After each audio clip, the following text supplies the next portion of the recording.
Hi there. A colleague of mine liked a post from Keith Ferrazzi regarding his new book, Leading Without Authority. I'm interested in what Keith has to say, so I was keen to watch his clip about his new book. He spoke about leading without authority and gaining followership.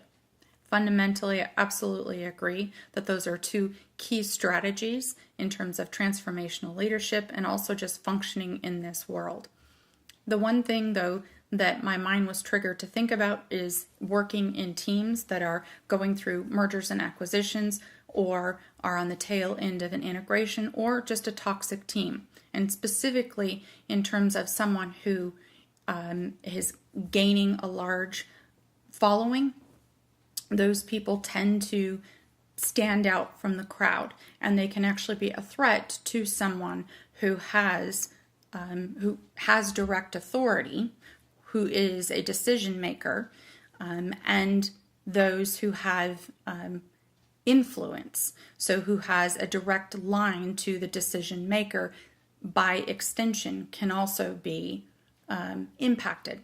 So those who have a large following in a toxic team can in fact develop, can nurture, can cultivate those relationships, but can choose to downplay those relationships out of self-protection because they realize that it can cause them to become a target.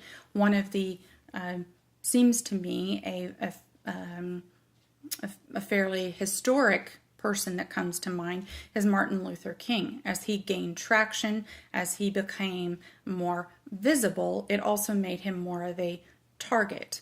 And so that is on a much smaller scale is what can also happen in the workplace. So yes, it's great to have followership, but again, it can also become a threat to people who do have direct authority, and they can begin to feel undermined or concerned that they can conflate followership with popularity. So my 2 cents, something that I have observed and also something that I have experienced. And I think that the more insecure that leadership is, the more that is potentially impactful to people. Be interested to hear what others think or if they have experienced something similar to that.